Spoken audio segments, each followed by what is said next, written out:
ओम नमः शिवाय। राधे राधे। जय श्री कृष्णा। प्रिय भक्तों, आप सभी का आपके अपने यूट्यूब चैनल अंशु भक्ति पर हार्दिक स्वागत है। भक्तों, आज हम श्रवण करेंगे फाल्गुन मास महात्म्य की आगे की कथा का।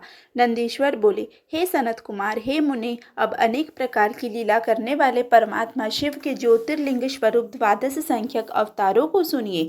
सौराष्ट्र में सोमनाथ, श्रीशैलपुर मल्लिकार्जुन, उज्जैनी में महाकाल, ओमकार में अमरेश्वर, हिमालय पर केदारनाथ, डाकिनी में भीमशंकर, काशी में विश्वनाथ, गौतमी तट पर त्र्यंबकेश्वर, चिताभूमि में वैद्यनाथ, दारुका वन में नागेश्वर, सेतुबंध में रामेश्वर एवं शिवालय में घुमेश्वर, ये 12 शिव जी के ज्योतिर्लिंग स्वरूप अवतार है। हे मुने, हे परमात्मे, शिव के 12 ज्योतिर्लिंग अवतार दर्शन तथा स्पर्श से पुरुषों का कल्याण करने वाले हैं। इन 12 ज्योतिर्लिंगों में प्रथम सोमनाथ नामक ज्योतिर्लिंग चंद्रमा के दुख का नाश करने वाला है। उसके पूजन से क्षय और कुष्ठ आदि रोगों का विनाश होता है। यह सोमेश नामक शिव अवतार सुंदर सौराष्ट्र देश लिंग रूप में स्थित है। पूर्व काल में चंद्रमा इसकी पूजा की थी। वहीं पर चंद्र कुंड है जो समस्त पापों का नाश करने वाला है।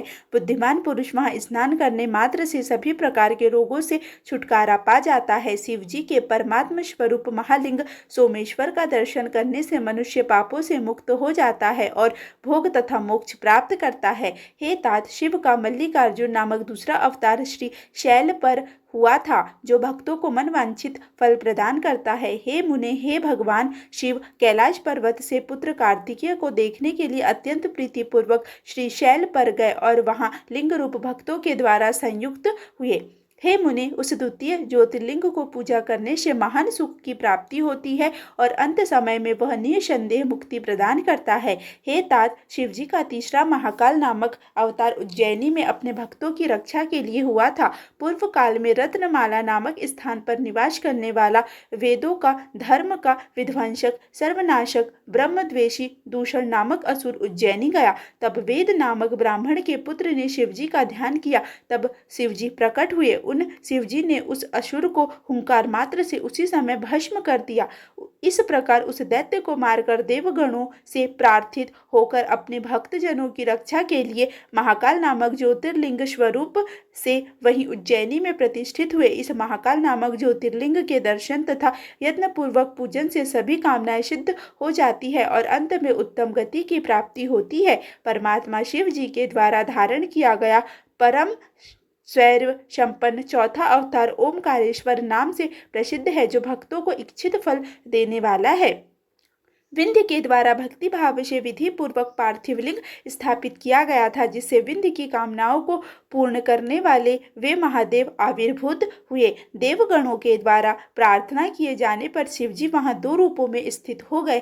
हे मुनीश्वर, लिंग रूप से स्थित हुए वे भक्तों पर कृपा करने वाले और भोग तथा मोक्ष देने वाले हैं।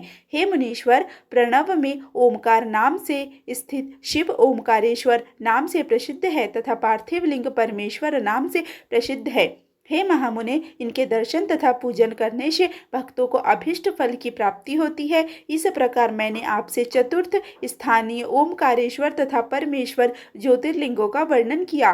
परम शिव का 5वां अवतार केदारेश नाम वाला है। यह ज्योतिर्लिंग रूप से केदार क्षेत्र में स्थित है। हे महामुने, विष्णु के जो नर नारायण नामक अवतार है, उनके द्वारा तथा वहां के निवासियों द्वारा प्रार्थना किए जाने पर वे शिव हिमालय के केदार नामक स्थान पर स्थित हुए। उन दोनों ने ही इन केदारेश्वर नामक ज्योतिर्लिंग की पूजा की थी। ये केदारेश्वर नामक शिव दर्शन तथा अर्चन से भक्तों के मनोरथों को पूर्ण करने वाले हैं। हे तात, शिव जी का यह केदार संख्यक अवतार सर्वेश्वर होने पर भी इस केदार खंड का विशेष रूप से स्वामी है, जो भी सभी मनोकामनाएं पूर्ण करने वाला है। शिव जी का छठा ज्योतिर्लिंग अवतार भीमशंकर नाम से प्रसिद्ध है। यह अवतार महान लीला करने वाला है और भीम नामक असुर का विनाशक है। इन्हीं भीमशंकर ने भक्तों को भक्तों को दुख देने वाले भीम नामक अद्भुत दैत्य को मारकर कामरूपी देश के सुदक्षिण नामक भक्त राजा की रक्षा की थी। इसीलिए वे राजा द्वारा प्रार्थना किए जाने पर भीम शंकर नामक ज्योतिर्लिंग के रूप में उस डाकिनी नामक स्थान में स्वयं प्रतिष्ठित हुए। हे मुने, शिवजी का 7वां विश्वेश्वर नामक अवतार काशी में हुआ, जो समस्त ब्रह्मांड का स्वरूप है एवं भोग तथा मोक्ष को देने वाला है। विष्णु आदि समस्त देवों ने इस विश्वेश्वर ज्योतिर्लिंग का पूजन किया और कैलाशपति भैरव तो इनकी नित्य ही पूजा करते हैं। स्वयं सिद्ध स्वरूप है ये प्रभु अपनी काशीपुरी में ज्योतिर्लिंग स्वरूप से विराजमान है तथा मुमुक्षुओं को वहां पर मुक्ति प्रदान करने वाले हैं। जो लोग भक्ति पूर्वक काशी तथा विश्वेश्वर के नाम का निरंतर जप करते हैं, वे कर्मों से सर्वदा निर्लिप्त रहकर कैवल्य पद के भागी होते हैं। शिव जी का त्रयंबक नामक 8वां अवतार महर्षि गौतम के द्वारा प्रार्थना किए जाने पर गौतमी के तट पर हुआ और महर्षि गौतम द्वारा प्रार्थना किए जाने पर वहीं पर उनकी प्रसन्नता के लिए शिव जी ज्योतिर्लिंग स्वरूप से अचल होकर प्रेम पूर्वक प्रतिष्ठित हो गए। उन महेश्वर के दर्शन, स्पर्श एवं अर्चन से सभी कामनाएं पूर्ण होती है और अंत में मुक्ति हो जाती है। यह आश्चर्यकारी है। सिक्के के अनुग्रह से वहां पर गौतम के प्रीतिवश पवित्र करने वाली शिव प्रिया गंगा गौतमी नाम से स्थित है। शिव जी का 9वां ज्योतिर्लिंग अवतार वैद्यनाथेश्वर नाम से प्रसिद्ध है। नाना विविध लीलाएं करने वाले वे प्रभु रावण के निमित्त प्रकट हुए थे। भगवान महेश्वर रावण के द्वारा लाए जाने के बहाने चिता भूमि में ज्योतिर्लिंग स्वरूप से प्रतिष्ठित हो गए। यह ज्योतिर्लिंग वैद्यनाथेश्वर नाम से तीनों लोकों में प्रसिद्ध हुआ। भक्ति पूर्वक दर्शन और पूजन करने से निश्चय ही यह भोग तथा मोक्ष देने वाला है। हे मुने, वैद्यनाथेश्वर शिव के महात्म रूप शास्त्र को पढ़ने और सुनने वालों को भोग तथा मोक्ष दोनों प्राप्त होता है। शिवजी का 10वां अवतार नागेश्वर नाम वाला कहा गया है, जो भक्तों की रक्षा के लिए आविर्भूत हुआ और सर्वदा दुष्टों का दमन करता रहता है। धर्मनाशक दारुक नामक राक्षस को मारकर शिवजी ने वैश्यों के स्वामी सुप्रिय नामक अपने भक्त की रक्षा की थी। नाना प्रकार की लीला करने वाले वे परमात्मा सांब सदाशिव लोकों का कल्याण करने के लिए ज्योतिर्लिंग स्वरूप धारण कर नागेश्वर नाम से वहीं पर स्थित हो गए। हे मुने, उस नागेश्वर नामक शिवलिंग का दर्शन पूजन करने से महापातकों के समूह शीघ्र ही नष्ट हो जाते हैं। हे मुने, शिवजी का 11वां अवतार रामेश्वर नाम से प्रसिद्ध है, जो रामचंद्र का प्रिय करने वाला है। यह रामचंद्र के द्वारा स्थापित किया गया है। ज्योतिर्लिंग स्वरूप से आविर्भूत हुए उन भगवान रामेश्वर ने ही रामचंद्र के द्वारा संतुष्ट किए जाने पर उनको विजय का वरदान दिया था।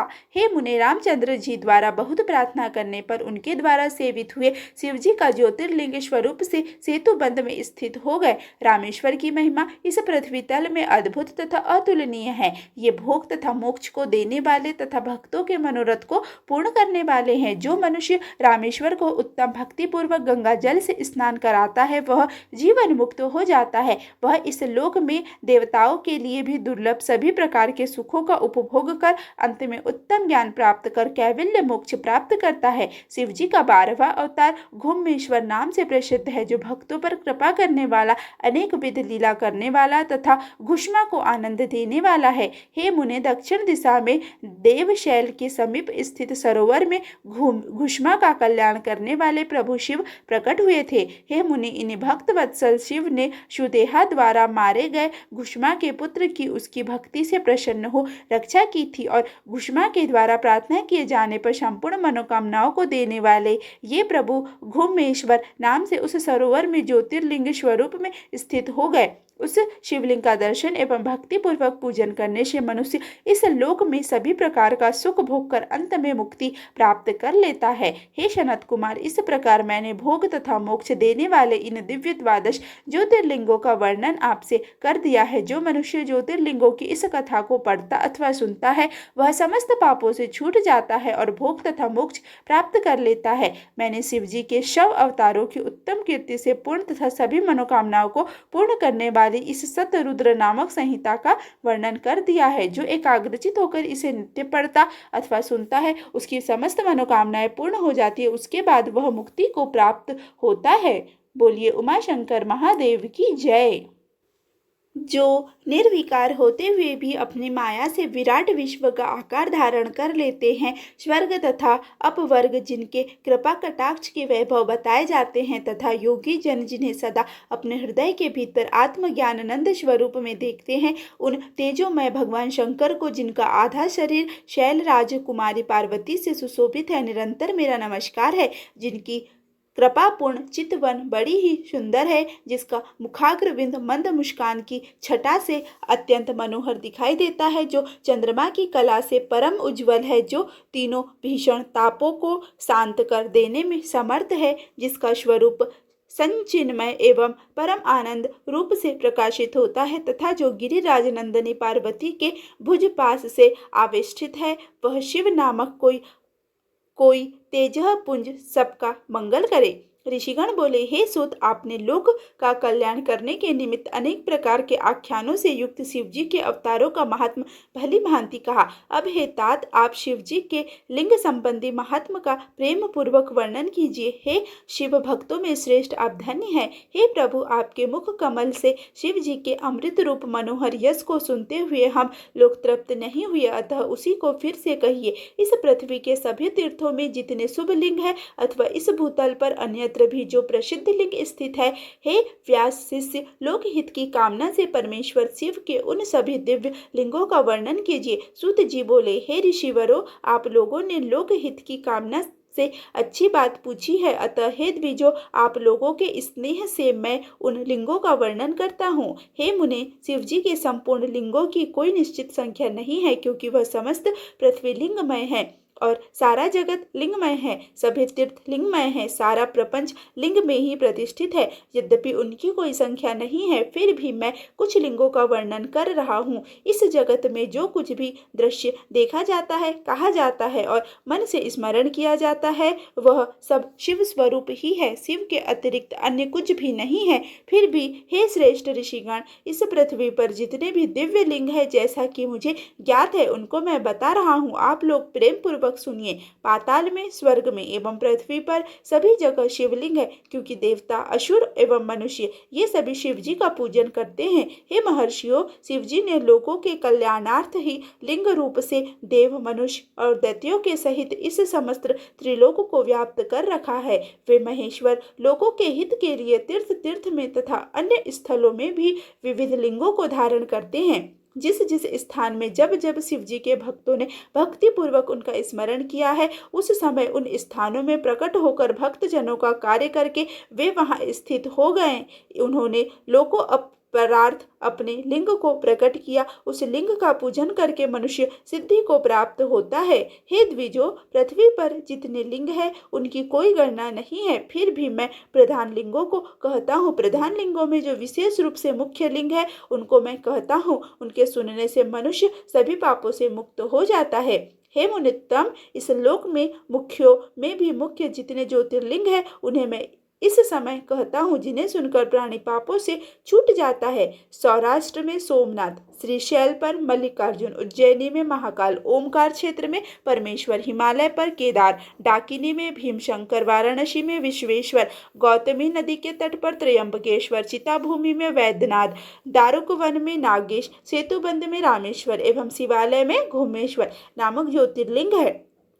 जो प्रतिदिन प्रातः काल उठकर इन 12 नामों का पाठ करता है, उनके सभी प्रकार के पाप छूट जाते हैं और उसको संपूर्ण सिद्धियों का फल प्राप्त हो जाता है। हे मुनीश्वरों, उत्तम पुरुष जिस जिस मनोरथ की अपेक्षा करके इनका पाठ करेंगे, वे उस मनोकामनाओं को इस लोक में तथा परलोक में प्राप्त करेंगे, और जो शुद्ध अंतःकरण वाले पुरुष निष्काम भाव से इनका पाठ करेंगे, वे पुनः माता के गर्भ में भी निवास नहीं करेंगे। इस लोक में इन लिंगों का पूजन करने से ब्राह्मण आदि सभी वर्णों का दुख नष्ट हो जाता है और परलोक में निश्चित रूप से उनकी मुक्ति भी हो जाती है। इन लिंगों पर चढ़ाया गया प्रसाद सर्वदा ग्रहण करने योग्य होता है, उसे श्रद्धा से विशेष यत्न से ग्रहण करना चाहिए। ऐसा करने वाले के समस्त पाप उसी क्षण विनष्ट हो जाते हैं। हे द्विजो, इन ज्योतिर्लिंगों का विशेष फल कहने में ब्रह्मा आदि भी समर्थ नहीं है, फिर दूसरों की बात ही क्या। जिसने किसी एक लिंग का भी 6 मास तक यदि निरंतर पूजन कर लिया, उसे पुनर्जन्म का दुख नहीं उठाना पड़ता है। नीच कुल में उत्पन्न हुआ पुरुष भी यदि किसी ज्योतिर्लिंग का दर्शन करता है तो उसका जन्म पुनः निर्मल एवं उत्तम कुल में होता है। वह उत्तम कुल में जन्म प्राप्त कर धन से संपन्न एवं वेद का पारगामी विद्वान होता है। उसके बाद वेदोचित शुभ कर्म करके वह स्थिर रहने वाली मुक्ति प्राप्त करता है। हे मुनीश्वरों, म्लेच्छ, अन्यतज अथवा नपुंसक कोई भी हो, वह ज्योतिर्लिंग के दर्शन के प्रभाव से द्विज कुल में जन्म लेकर मुक्त हो जाता है। इसीलिए ज्योतिर्लिंग का दर्शन अवश्य करना चाहिए। हे मुनि उत्तमो, मैंने संक्षेप में इन ज्योतिर्लिंगों के फल का वर्णन किया। अब इनके उपलिंगों को सुनिए। मही नदी तथा सागर के संगम में जो अंतकेश नामक लिंग स्थित है, वह सोमेश्वर का उपलिंग कहा जाता है। भृगु अक्ष में स्थित परम सुखदायक रुद्रेश्वर नामक लिंग ही मल्लिकार्जुन से प्रकट हुआ उपलिंग कहा जाता है।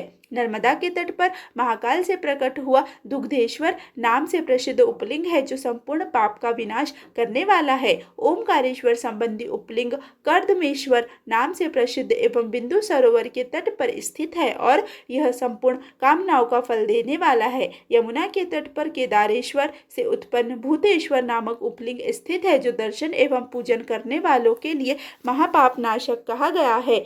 सहा पर्वत पर स्थित भीमेश्वर नामक लिंग भीमशंकर का उपलिंग कहा गया है। वह प्रसिद्ध लिंग महान बल को बढ़ाने वाला है। विश्वेश्वर से उत्पन्न लिंग शरणेश्वर नाम से प्रसिद्ध हुआ। त्र्यंबकेश्वर से सिद्धेश्वर लिंग प्रकट हुआ तथा वैद्यनाथ से वैजनाथ नामक लिंग का प्राकट्य हुआ। मल्लिका सरस्वती के तट पर स्थित एक अन्य भूतेश्वर नाम का शिवलिंग नागेश्वर से उत्पन्न उपलिंग कहा गया है, जो दर्शन मात्र से पापहारी है। रामेश्वर में जो प्रकट हुआ वह गुप्तेश्वर और घुमेश्वर से जो प्रकट हुआ वह व्याघ्रेश्वर कहा जाता है। हे ब्राह्मणों, इस प्रकार मैंने ज्योतिर्लिंगों तथा उनके उपलिंगों का वर्णन किया। ये दर्शन मात्र से पापों को दूर करने वाले तथा संपूर्ण मनोरथ को सिद्ध करने वाले हैं। हे ऋषि श्रेष्ठों, ये प्रधान लिंग तथा उनके उपलिंग मुख्य रूप से प्रसिद्ध है। अब अन्य प्रसिद्ध लिंगों को सुनिए। सूत जी बोले, गंगा के तट पर परम प्रसिद्ध काशी नगरी है, जो सबको मुक्ति प्रदान करने वाली है। उसे लिंगमयी ही जानना चाहिए। वह सदाशिव की निवास स्थली मानी गई है। वहीं पर अभिमुक्त नाम का मुख्य लिंग कहा गया है। उसी के समान कृतिवासेश्वर लिंग एवं वृद्धकाल लिंग काशी में है। काशी में तिलभांडेश्वर तथा दशाश्वमेध लिंग है। गंगा सागर के संगम पर संगमेश्वर नामक लिंग कहा गया है, जिन्हें भूतेश्वर कहा गया है और जो नारीश्वर नाम से विख्यात है। ये कौशिकी नदी के तट पर विराजमान है और भक्तों को सभी फल प्रदान करने वाले हैं। गंडकी नदी के तट पर बटुकेश्वर नामक लिंग है। फल्गु नदी के तट पर सुखदायिनी पुरेश्वर नामक लिंग है। उत्तर नामक नगर में सिद्धनाथेश्वर तथा दूरेश्वर नामक लिंग है, जो दर्शन मात्र से मनुष्य को सिद्धि प्रदान करने वाले हैं। श्रृंगेश्वर तथा वैद्यनाथेश्वर नामक लिंग भी वैसे ही है। दधीची की संग्राम भूमि में जपेश्वर नामक प्रसिद्ध लिंग है। इसी प्रकार गोपेश्वर, रंगेश्वर, वामेश्वर, नागेश्वर, कामेश्वर तथा विमलेश्वर नामक लिंग कहे गए हैं। व्यासेश्वर, सुकेश्वर, भांडेश्वर, हुंकारेश्वर, सुरोचनेश्वर, भूतेश्वर, संगमेश्वर नामक लिंग कहे गए हैं, जो महापातक का नाश करने वाले हैं। तप्तका नदी के तट पर कुमारेश्वर, सिद्धेश्वर तथा सेनेश्वर नामक प्रसिद्ध लिंग कहे गए हैं। पूर्ण नदी के तट पर रामेश्वर, कुंभेश्वर, नंदेश्वर, पुंजेश्वर तथा पूर्णकेश्वर लिंग कहे गए हैं। पूर्व समय ब्रह्मा द्वारा प्रयाग के दशाश्वमेध तीर्थ में स्थापित किया गया ब्रह्मेश्वर नामक लिंग धर्म, अर्थ, काम तथा मोक्ष को देने वाला है। वहीं पर सभी विपत्तियों को दूर करने वाला सोमेश्वर नामक लिंग तथा ब्रह्म तेज की वृद्धि करने वाला भारद्वेश्वर नामक लिंग है। वहीं पर कामनाओं को देने वाला साक्षात शूलकंटकेश्वर लिंग तथा भक्तों की रक्षा करने वाला माधवेश्वर लिंग बताया गया है। हे द्विजो, साकेत अयोध्यापुरी में नागेश नामक प्रसिद्ध लिंग है, जो विशेष रूप से सूर्यवंश में उत्पन्न हुए लोगों को सुख देने वाला है। पुरुषोत्तम जगन्नाथपुरी में उत्तम सिद्धि प्रदान करने वाला भुवनेश्वर लिंग है। लोकेश्वर नामक महालिंग सभी प्रकार के आनंद को देने वाला है। कामेश्वर तथा गंगेश शिवलिंग परम शुद्धि प्रदान करने वाले हैं। इसी प्रकार लोकहित करने वाला तथा शुक्र को सिद्धि प्रदान करने वाला शुक्रेश्वर लिंग है। वटेश्वर नामक लिंग सभी कामनाओं का फल प्रदान करने वाला कहा गया है। सिंधु तट पर स्थित कपालेश्वर एवं वक्त्रेश्वर सभी पापों को दूर करने वाले हैं। घौत पापेश्वर भीमेश्वर तथा सूर्येश्वर नामक लिंग साक्षात शिव के अंश कहे गए हैं। लोक पूजित नंदीश्वर लिंग को ज्ञानप्रद जानना चाहिए। नाकेश्वर तथा रामेश्वर महापुण्य के प्रदाता कहे गए हैं। विमलेश्वर कंटकेश्वर तथा धरतुरकेश नामक लिंग पूर्व सागर के संगम पर स्थित है। चंद्रेश्वर को चंद्रमा के समान कांति रूप फल को देने वाला जानना चाहिए। सिद्धेश्वर नामक लिंग संपूर्ण कामनाओं को सिद्ध करने वाला कहा गया है। जहाँ पर शिवजी ने पूर्व काल में अंधक दैत्य का वध किया था, वहीं पर बिल्वेश्वर तथा अंधकेश्वर लिंग भी स्थित है। अंधक का वध करने के उपरांत ये शिवजी अपने अंश से स्वरूप धारण कर पुनः वहीं स्थित हो गए। सर्वदा लोक को सुख देने वाला शरणेश्वर लिंग तो प्रसिद्ध ही है। कर्दमेश्वर को श्रेष्ठ लिंग कहा गया है। कोटिश अर्बुदाचल पर स्थित है। प्रसिद्ध अचलेश नामक लिंग लोगों को सदा सुख देने वाला है। कौशिकी नदी के तट पर नागेश्वर लिंग नित्य विराजमान है। अनंतेश्वर नामक लिंग कल्याण तथा मंगल करने वाला है। योगेश्वर वैद्यनाथेश्वर कोटीश्वर तथा सप्तेश्वर लिंग विख्यात कहे गए हैं। भद्र नामक शिव भद्रेश्वर लिंग के रूप में विख्यात है। इसी प्रकार चंडीश्वर तथा संगमेश्वर भी कहे जाते हैं। पूर्व दिशा में जितने विशेष एवं सामान्य लिंग प्रकट हुए हैं, इस प्रसंग में उन सभी का वर्णन मैंने आपसे किया। हे मुनिश्रेष्ठ, अब दक्षिण दिशा में जो शिवलिंग प्रकट हुए हैं उनका वर्णन मैं आपसे करता हूँ। सूत जी बोले, ब्रह्मपुरी के समीप में चित्रकूट पर्वत पर मत गजेंद्र नामक लिंग है, जिसे ब्रह्मा जी ने पूर्व काल में स्थापित किया था। वह सभी कामनाओं को पूर्ण करने वाला है। उसके पूर्व में सभी प्रकार के वरों को देने वाला कोटीश्वर नामक लिंग है। गोदावरी नदी के पश्चिम की ओर पशुपति नामक लिंग है। दक्षिण दिशा में कोई अनीश्वर नामक लिंग है, जिसके रूप में लोक कल्याण के लिए एवं अनुसुईया को सुख देने हेतु साक्षात शिव जी ने अपने अंश से स्वयं प्रकट होकर अनावृष्टि होने पर मरणासन्न समस्त प्राणियों को जीवन दान दिया था। ऋषिगण बोले, हे महाभाग्यवान शूद्र, हे सुव्रत, वहां पर परम दिव्य अत्रीश्वर नामक लिंग का प्रादुर्भाव किस प्रकार हुआ, उसे आप यथार्थ रूप से बताइए। सूत जी बोले, हे श्रेष्ठ ऋषियों, आप लोगों ने बहुत ही उत्तम प्रश्न किया है। अब मैं उस शुभ कथा को कहता हूँ जिसे निरंतर सुनकर मनुष्य निश्चित रूप से सभी पापों से मुक्त हो जाता है। चित्रकूट के समीप दक्षिण दिशा में कामद नामक एक विशाल वन है, जो सज्जनों एवं तपस्विनियों का कल्याण करने वाला है। वहाँ ब्रह्मा के पुत्र महर्षि अत्रि अपनी पत्नी अनुसुईया के साथ अति कठिन तप करते थे। हे मुने, पहले किसी समय दुर्भाग्य से जीवों को दुख देने वाली 100 वर्ष की भयानक अनावृष्टि हुई। हे मुनीश्वरों, उस समय सभी वृक्ष, पत्ते तथा फल सूख गए। नित्य कर्म के लिए भी कहीं नाम मात्र का जल नहीं दिखाई पड़ता था। आर्द्रता कहीं भी नहीं थी और 10 दिशाओं में शुष्क पवने बहने लगा, जिससे पृथ्वी पर चारों ओर अतिशय दुखदायक महान हाहाकार मच गया। तब अत्रि की पतिव्रता पत्नी ने प्राणियों का विनाश देखकर अत्रि से कहा कि यह दुख मुझसे सहन नहीं हो रहा है। तब वे मुनीश्वर अत्रि स्वयं आसन पर स्थित हो 3 बार प्राणायाम कर समाधि में लीन हो गए। इस प्रकार वे ज्ञानी मुनि श्रेष्ठ अत्रि आत्मा में स्थित निर्विकार शिव स्वरूप परम ज्योति का ध्यान करने लगे। तब गुरु के समाधि में लीन हो जाने पर उनके शिष्य अन्न के अभाव में अपने गुरु को छोड़कर दूर चले गए। तब वे पतिव्रता अनुसुईया अकेली हो गई और वे प्रसन्नता के साथ निरंतर उन मुनि श्रेष्ठ की सेवा करने लगी। वे सुंदर पार्थिव शिवलिंग बनाकर मंत्र के द्वारा विधिवत मानस उपचारों से पूजन करती थी और बारंबार शंकर जी की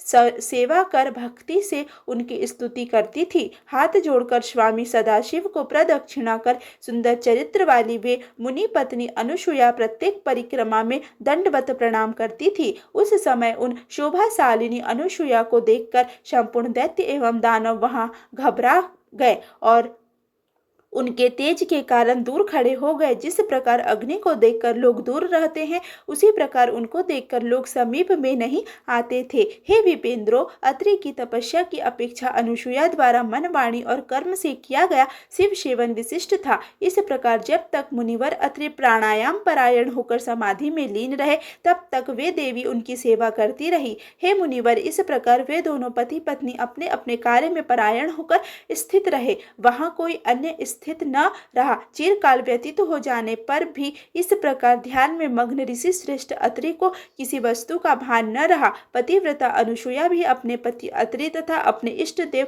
सदाशिव की सेवा करने लगी और उन सती को भी किसी अन्य वस्तु का ज्ञान न रहा। तब उन अत्रि की तपस्या तथा अनुसुईया शिव आराधना से प्रसन्न होकर संपूर्ण देवता, ऋषिगण तथा गंगा आदि सभी नदियां, ये सभी उन दोनों का दर्शन करने के लिए प्रेम पूर्वक वहां आए। अत्रि की तपस्या एवं अनुसुईया की सेवा देखकर वे बड़े आश्चर्य में पड़ गए। उन दोनों के अद्भुत तप तथा उत्तम सेवा भाव को देखकर वे कहने लगे कि अत्रि का तप तथा अनुसुईया की आराधना, इन दोनों में कौन श्रेष्ठ है। इसके बाद उन दोनों को देखकर उन्होंने कहा कि भजन श्रेष्ठ है। पूर्वकालीन ऋषियों ने भी दुष्कर तप किया था, किंतु ऐसा कठिन तप किसी ने कभी भी नहीं किया। ऐसा उन्होंने कहा। हे अत्रि धन्य है एवं हे अनुसुईया भी धन्य है, जो कि ये दोनों प्रेम पूर्वक घोर तपस्या कर रहे हैं। त्रिलोकी में इस प्रकार का शुभ, उत्तम तथा कठिन तप किसी ने भी नहीं किया। यह बात इस समय तक जानी नहीं जा सकी है।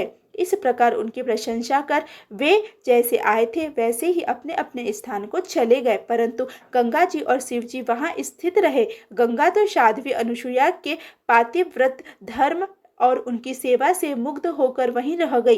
गंगा ने कहा कि मैं इन अनुसुईया का उपकार करके ही जाऊंगी। हे मुनीश्वरों, शिव जी भी महर्षि अत्रि के ध्यान से बंधे रहने के कारण पूर्वांश से वहीं स्थित हो गए और कैलाश नहीं गए। हे ऋषि श्रेष्ठों, 54 वर्ष बीत गए किंतु वर्षा नहीं हुई। इधर अनुसुईया ने यह प्रतिज्ञा कर रखी थी कि जब तक महर्षि समाधि में लीन रहेंगे तब तक मैं कुछ भी ग्रहण नहीं करूंगी। इस प्रकार हे महर्षियों, मुनि के द्वारा की जाती हुई तपस्या में स्थित रहने और अनुसुईया के शिव भजन में तत्पर रहने के कारण जो कुछ हुआ उसे आप सभी ध्यानपूर्वक सुने।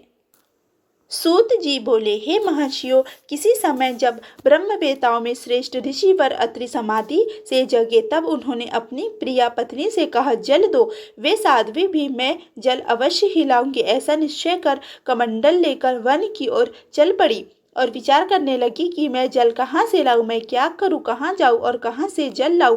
इस विस्मय में पड़ी हुई उन्होंने उन गंगा जी को मार्ग में देखा। गंगा जी के पीछे पीछे अनुसुईया भी चलने लगी। तब नदियों में श्रेष्ठ और सुंदर शरीर धारण करने वाली गंगा देवी ने उनसे कहा। गंगा जी बोली, हे देवी, मैं तुम पर प्रसन्न हूँ। तुम यह बताओ कि इस समय कहाँ जा रही हो। हे सौभाग्ये, सचमुच तुम धन्य हो, मैं तुम्हारी आज्ञा का पालन करूंगी। सूत जी बोले, हे ब्राह्मणों, तब उनकी बात सुनकर तपस्वी ऋषि पत्नी स्वयं आश्चर्य में पड़ गई और प्रेम पूर्वक यह वचन कहने लगी। अनुसुईया बोली, हे कमल नयने, तुम कौन हो और कहां से आई हो, कृपा करके बताओ। तुम मनोहर बोलने वाली साध्वी सती जैसे मालूम पड़ रही हो। सूत जी बोले, हे मुनीश्वरों, ऋषि पत्नी के द्वारा इस प्रकार कहे जाने पर नदियों में श्रेष्ठ दिव्य रूप धारिणी गंगा जी ने यह वचन कहा। गंगा जी बोली, हे साध्वी, अपने पति तथा परमेश्वर सदाशिव के प्रति तुम्हारी सेवा को देखकर एवं तुम्हारा धर्म आचरण देखकर मैं तुम्हारे समीप ही स्थित हो गई हूँ। हे शुचि स्मिते, मैं गंगा हूँ और तुम्हारी शिव आराधना से प्रसन्न होकर यहाँ आई हूँ तथा तुम्हारी वशवर्तिनी हो गई हूँ, अतः तुम जो चाहती हो उसे मांगो। सूत जी बोले, गंगा के द्वारा इस प्रकार कहे जाने पर वे साध्वी अनुसुईया उन्हें नमस्कार कर आगे खड़ी हो गई और बोली कि यदि आप इस समय मुझ पर प्रसन्न है तो जल दीजिए। यह वचन सुनकर गंगा जी बोली, गंगा तैयार रहो, गड्ढा तैयार करो। तब क्षण मात्र में वैसा करके वे अनुसुईया आकर वहां खड़ी हो गई। इसके बाद वे गंगा उस गर्त में प्रविष्ट हो गई और जल रूप में परिणत हो गई। तब उन्होंने आश्चर्यचकित हो जल को ग्रहण कर लिया। तत्पश्चात मुनि पत्नी अनुसुईया ने लोगों के सुख के लिए नदियों में श्रेष्ठ तथा दिव्य रूप वाली गंगा जी से यह वचन कहा। अनुसुईया बोली, हे कृपामयी, यदि आप मुझ पर प्रसन्न है तो आप तब तक यहीं स्थित रहे जब तक मेरे स्वामी यहाँ न आ जाए। सूत जी बोले, सज्जनों को सुख देने वाले अनुसुईया के इस वचन को सुनकर गंगा ने अत्यंत प्रसन्न होकर कहा, हे अन्न, तुम मेरे इस जल को अत्रि को दे देना। उनके इस प्रकार कहने पर अनुसुईया ने भी वैसा ही किया। वे कभी नष्ट न होने वाले उस दिव्य जल को अपने स्वामी को देकर उनके आगे खड़ी हो गई। तब उन ऋषि ने भी अत्यंत प्रेम से विधि पूर्वक आचमन कर उस दिव्य जल का पान किया और उसे पीकर सुख का अनुभव किया। अहो आश्चर्य है, मैं जो जल प्रतिदिन पीता था यह जल वैसा नहीं है। ऐसा विचार कर उन्होंने वन में चारों ओर अपनी दृष्टि दौड़ाई। तब सूखे वृक्षों तथा उससे भी अधिक सूखी हुई दिशाओं को देखकर ऋषि श्रेष्ठ ने उनसे कहा कि क्या फिर वर्षा नहीं हुई? उनकी बात सुनकर अनुसुईया ने कहा, नहीं, वर्षा नहीं हुई। तब ऋषि ने पुनः अनुसुईया से कहा कि फिर तुमने यह जल कहाँ से प्राप्त किया? हे मुनीश्वरों, ऋषि के ऐसा कहने पर अनुसुईया असमंजस में पड़ गई और मन में विचार करने लगी कि यदि मैं बता देती हूँ कि इससे मेरी उत्कृष्टता सिद्ध होगी और यदि मैं नहीं बताती तो मेरा पातिव्रत्य भंग हो जाएगा। अब मैं कौन सा उपाय करूं कि ये दोनों बातें न हो और मैं सच सच बात कह भी दूं। अभी वह इस प्रकार विचार कर ही रही थी कि महर्षि ने बारंबार पूछा। तब शिवजी के अनुग्रह से बुद्धि प्राप्त कर उन पतिव्रता ने कहा, हे स्वामिन, इस विषय में जो हुआ उसे मैं कहती हूँ, आप सुनिए। अनुसुईया बोली, महादेव के प्रताप से तथा आपके पुण्यों से गंगा यहाँ पर आई हुई है, वह उन्हीं का जल है। सूत जी बोले, तब इस वचन को सुनकर महर्षि को बड़ा आश्चर्य हुआ और उन्होंने मन से शंकर जी का स्मरण करते हुए प्रेम पूर्वक अपनी पत्नी से कहा। अत्रि बोले, हे प्रिय, हे सुंदरी, यह तुम सत्य वचन कह रही हो अथवा झूठ? तुम सच कहती हो या मिथ्या? मैं निश्चय नहीं कर पा रहा हूँ, क्योंकि यह अत्यंत दुर्लभ है। हे शुभे, जो सदा योगियों तथा देवताओं के लिए भी असाध्य है, वह आज किस प्रकार हो गया? मुझे तो महान विस्मय हो रहा है। यदि ऐसा है तो मैं देखना चाहता हूँ, तभी विश्वास करूंगा, अन्यथा नहीं। तब उनका वचन सुनकर उनकी पत्नी अनुसुईया ने पति से कहा। अनुसुईया बोली, हे नाथ, हे महामुने, यदि आपकी इच्छा नदियों में श्रेष्ठ गंगा के दर्शन की है तो आप मेरे साथ चलिए। सूत जी बोले, ऐसा कहकर वे पतिव्रता अपने पति को साथ लेकर शिव जी का स्मरण करके शीघ्र ही वहां पहुंची जहां नदियों में श्रेष्ठ गंगा विद्यमान थी। उसके बाद उन पतिव्रता ने अपने पति को उस गड्ढे में स्थित दिव्य स्वरूप वाली गंगा का दर्शन कराया। मुनि श्रेष्ठ ने वहां जाकर ऊपर तक जल से परिपूर्ण सुंदर गड्ढे को देखकर कहा, ये धन्य है। क्या यह साक्षात मेरा तप है अथवा अन्य किसी का? इस प्रकार कहकर मुनि श्रेष्ठ ने भक्ति पूर्वक उन गंगा की स्तुति की। उसके बाद उन मुनि ने निर्मल जल में भली भांति स्नान किया और आचमन कर बार बार उनकी स्तुति की। अनुसुईया ने भी उस निर्मल जल में स्नान किया। इसके बाद उस पतिव्रता अनुसुईया तथा मुनि ने वहां नित्य कर्म संपन्न किया। उसके बाद गंगा ने अनुसुईया से कहा कि अब मैं अपने स्थान को जा रही हूँ। गंगा के ऐसा कहने पर उस साध्वी ने पुनः श्रेष्ठ नदी गंगा से कहा। अनुसुईया बोली, हे देवेशी, यदि आप प्रसन्न हैं और मुझ पर आपकी कृपा है तो हे देवी, इस तपोवन में आप स्थिर होकर निवास करें, क्योंकि बड़े लोगों का ऐसा स्वभाव होता है कि वे एक बार किसी को स्वीकार करके उसे कभी छोड़ते नहीं। इतना कहकर दोनों हाथ जोड़कर वे पुनः उनकी स्तुति करने लगी। तदंतर ऋषि ने भी इसी प्रकार प्रार्थना की कि हे सरिद्वरे, हे देवी, आप यही निवास करें, आप हमारे अनुकूल रहे और हम लोगों को सनाथ करें।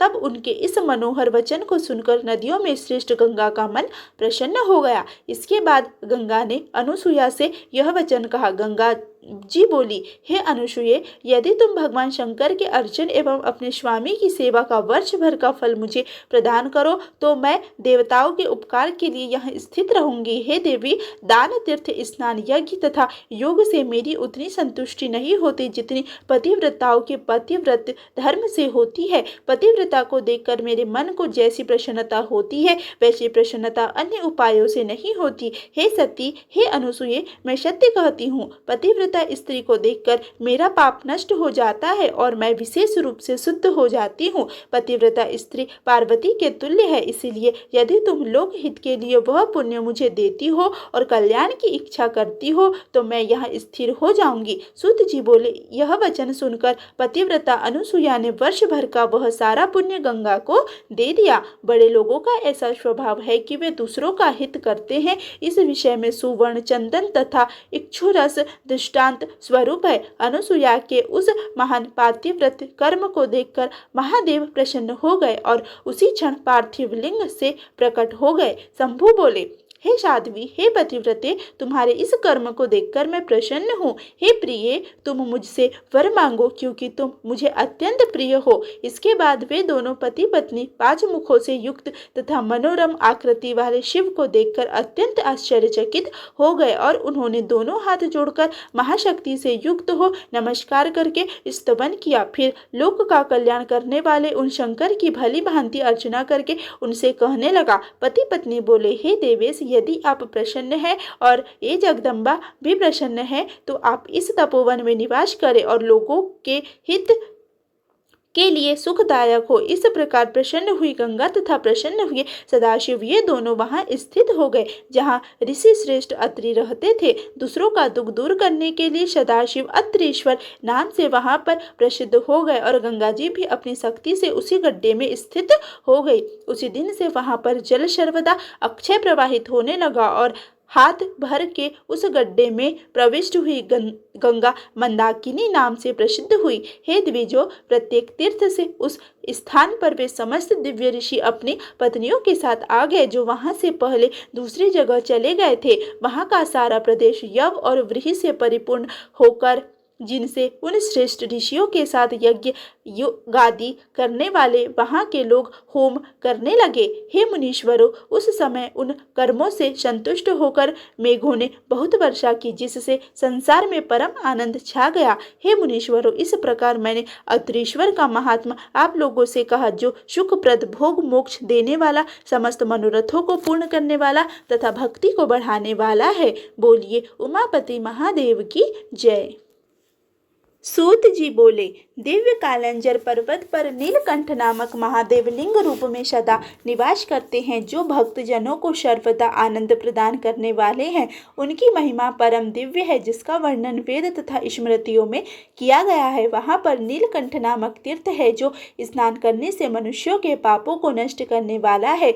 हे सुव्रतो, रेवा नदी के तट पर जितने शिवलिंग है उनकी गणना नहीं की जा सकती। वे सभी सब प्रकार के सुखों को प्रदान करने वाले हैं। साक्षात रुद्र स्वरूप वह रेवा दर्शन मात्र से पाप का नाश कर देने वाली है और उसमें जो भी पाषाण स्थित है वे शिव स्वरूप है। फिर भी हे मुने, भोग एवं मोक्ष को देने वाले प्रधान शिवलिंगों का वर्णन यथोचित स्वरूप से कर रहा हूँ। वहाँ आर्तेश्वर नामक लिंग है जो सभी पापों को दूर करने वाला है। इसी प्रकार परमेश्वर एवं सिंहेश्वर नामक लिंग भी कहे गए हैं। इसी प्रकार वहाँ पर सर्मेश्वर, कुमारेश्वर, पुंडिक्रेश्वर एवं मंडपेश्वर नामक लिंग भी है। वहाँ नर्मदा नदी के किनारे दर्शन मात्र से पाप को नष्ट करने वाला तीक्ष्णेश्वर नामक लिंग है तथा पाप को दूर करने वाला धुंधरेश्वर नामक लिंग भी है। सुलेश्वर, कुंभेश्वर, कुबरेश्वर तथा सोमेश्वर नामक लिंग भी प्रसिद्ध है। नीलकंठ तथा मंगलेश तो महामंगल के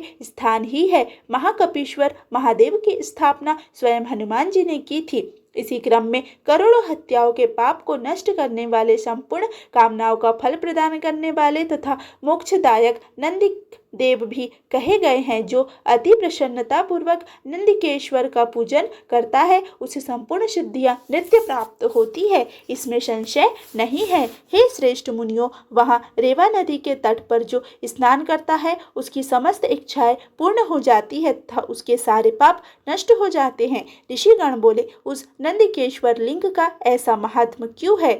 आप इस समय कृपा करके उसे बताएं। सूत जी बोले, हे ऋषियों, आप लोगों ने बड़ा उत्तम प्रश्न किया है। इस विषय में मैंने जैसा सुना है वैसा कह रहा हूँ। शौनक आदि आप सभी मुनि लोग आदर पूर्वक सुनिए। पूर्व समय में युधिष्ठिर के प्रश्न करने पर ऋषिवर व्यास जी ने जैसा कहा था वही बात मैं आप लोगों के स्नेह के कारण कह रहा हूँ।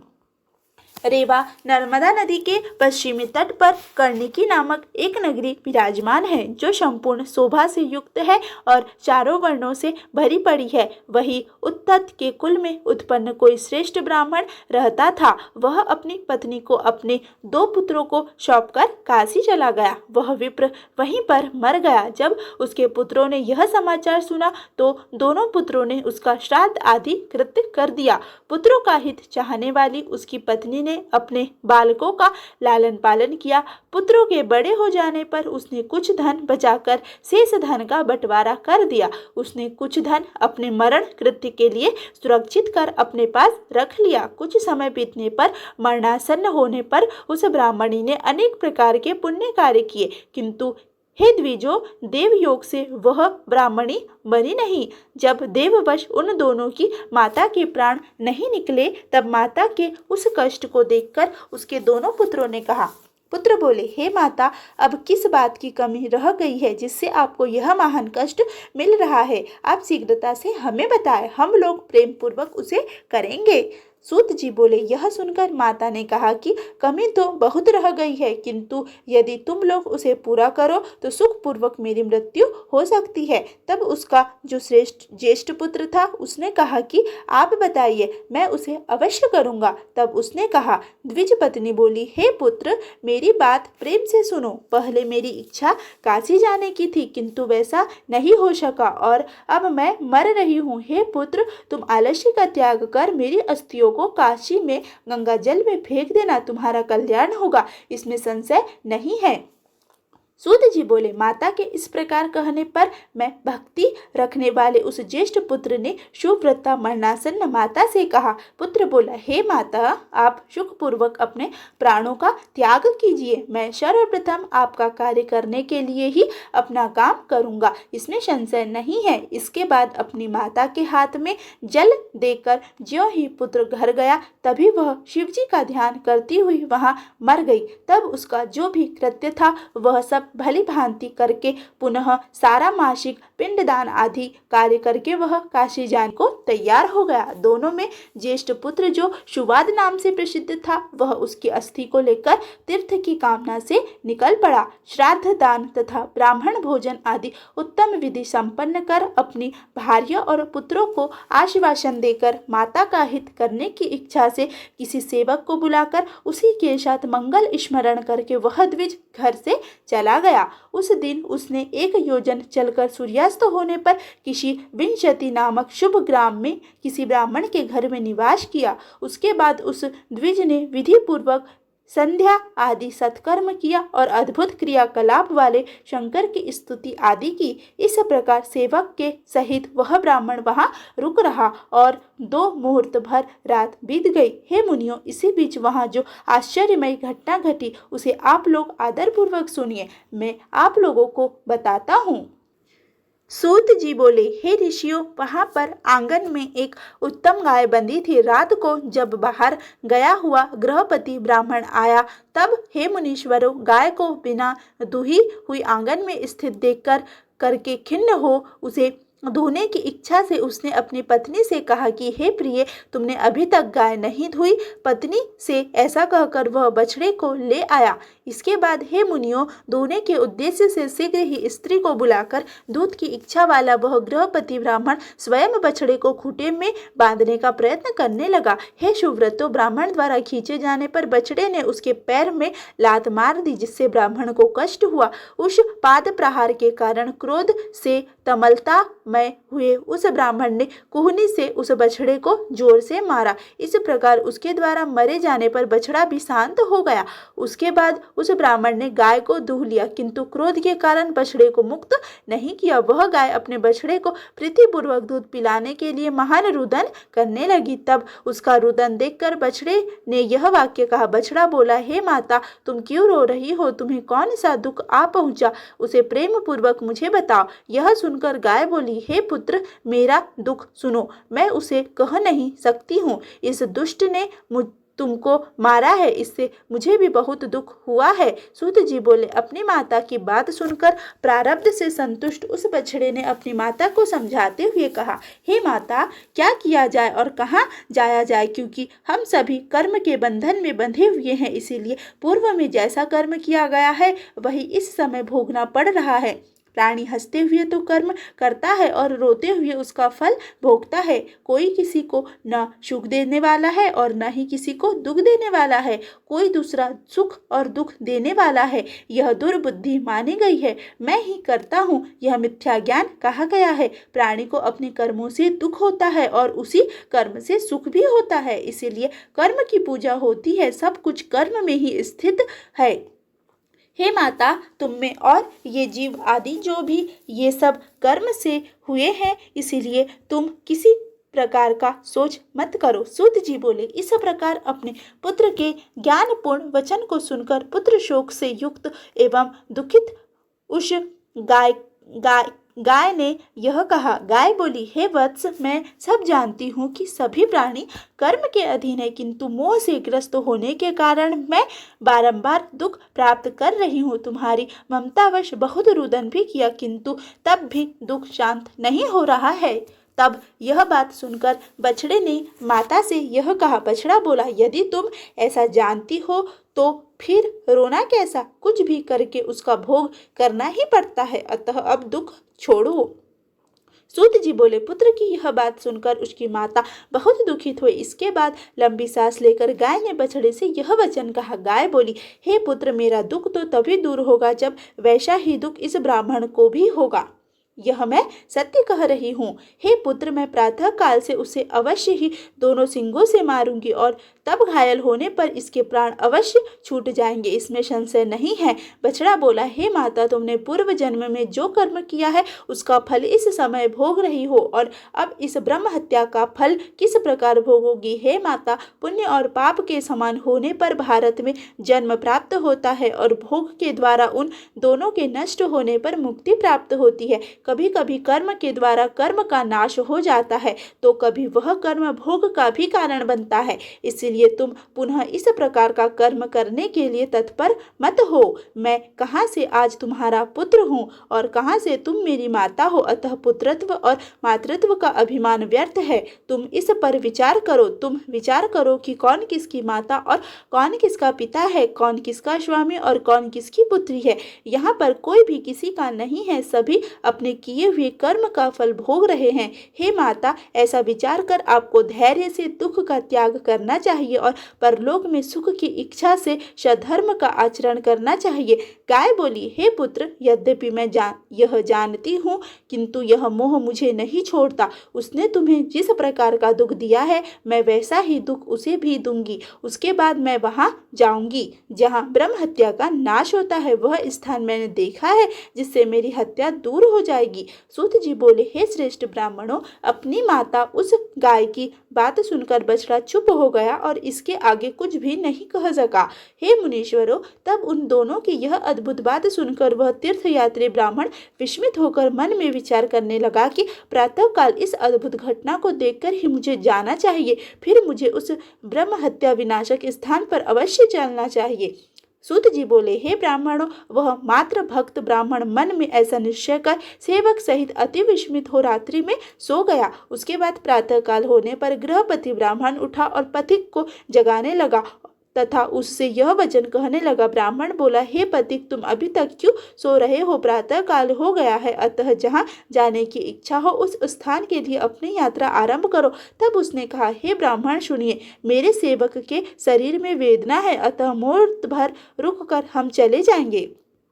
सूत जी बोले, इस प्रकार बहाना बनाकर उस अद्भुत तथा आश्चर्यजनक संपूर्ण घटना के विषय में जानने के लिए वह व्यक्ति पुनः सो गया। तदंतर गाय दूहने के समय कार्यवश कहीं जाने की इच्छा वाले उस गृहपति ब्राह्मण ने अपने पुत्र से कहा। पिता बोला, हे पुत्र, मैं कार्यवश फिर कहीं अन्यत्र जा रहा हूँ, तुम सावधानी पूर्वक अपनी इस गाय को दूह लेना। सूत जी बोले, हे महर्षियों, ऐसा कहकर वह ब्राह्मण श्रेष्ठ कहीं चला गया। फिर पुत्र उठा और उसने बछड़े को खोला। उसी समय उसकी माता गाय दूहने के लिए स्वयं आई। तब ब्राह्मण पुत्र कोहनी से मारे जाने के कारण दुखी बछड़े को दूध की इच्छा से बांधने के लिए जब गाय के पास ले गया, तब गाय ने क्रोध में भरकर उसे सिंह से मारने लगी।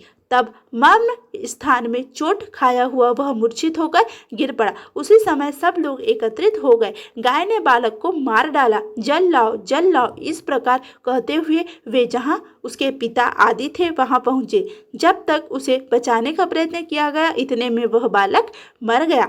बालक के मर जाने पर वहां हाहाकार मच गया। उसकी माता दुखी हो उठी और बारंबार रोने लगी। अब मैं क्या करूं, कहाँ जाऊं, कौन मेरे दुख को दूर करेगा। इस प्रकार विलाप करके उसने गाय को मारकर उसका बंधन खोल दिया। श्वेत वर्ण की वह गाय ब्रह्म हत्या के पाप से श्याम वर्ण हो गई। सभी लोग आपस में जोर जोर से कहने लगे, देखिए यह कैसा आश्चर्य है। तब यात्री ब्राह्मण यह आश्चर्य देखकर चल दिया और वह गाय जहाँ गई वहाँ उसी के पीछे पीछे वह ब्राह्मण भी गया। वह गाय अपनी पूंछ ऊपर उठाए शीघ्र ही नर्मदा नदी के ओर आकर इन नंदिकेश्वर के निकट नर्मदा नदी के जल में 3 बार अवगाहन करके पुनः श्वेत वर्ण हो गई। फिर वह जैसी आई थी वैसी चली गई। इससे ब्राह्मण आश्चर्यचकित हो गया। वह बोला, अहो ब्रह्म हत्या का नाश करने वाला यह तीर्थ परम धन्य है। तब स्वयं उस ब्राह्मण ने सेवक के साथ वही स्नान किया। स्नान करके उस नंदी की प्रशंसा करते हुए वे दोनों चल दिए। इसके बाद मार्ग में आभूषण से भूषित कोई सुंदरी स्त्री उन्हें मिली। उसने पूछा, हे पथिक, आप चकित होकर कहाँ जा रहे हैं। हे विप्रवर, छल त्याग कर आप मेरे सामने सत्य सत्य कहिए। सूत जी बोले। उस स्त्री की बात सुनकर ब्राह्मण ने सारी घटना यथार्थ रूप में बता दी। फिर स्त्री ने उस ब्राह्मण से कहा, तुम यहाँ रुको। तब उसकी बात सुनकर वह ब्राह्मण रुक गया और विनम्र होकर बोला, तुम क्या कहती हो, मुझे यह बताओ।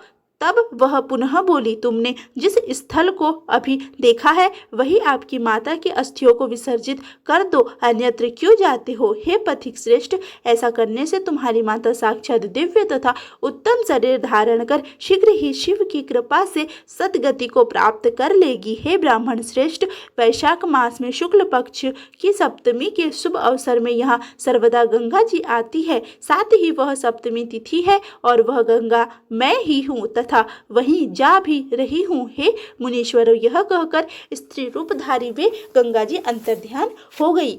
इसके बाद उस ब्राह्मण ने भी लौटकर माता की आधी ही अस्थियों को अपने वस्त्र से ज्यों ही उस तीर्थ में विसर्जित किया, तभी एक विचित्र दृश्य उपस्थित हो गया। उसने दिव्य शरीर धारण की हुई अपनी माता को देखा। माता ने उससे कहा, हे पुत्र, तुम धन्य हो, कृतकृत्य हो, तुमने अपने कुल को पवित्र कर दिया। तुमने धन धान्य आयु एवं वंश की वृद्धि हो। बार बार अपने पुत्र को इस प्रकार का आशीर्वाद देकर वे स्वर्ग चली गई। वहां पर बहुत समय तक अच्युतम परम सुख भोग कर शिव कृपा से उन्होंने श्रेष्ठ गति प्राप्त की। इसके बाद उसका पुत्र वह ब्राह्मण भी अस्थियां विसर्जित कर प्रसन्न मन वाला हो गया एवं शुद्ध चित्त हो अपने घर चला गया।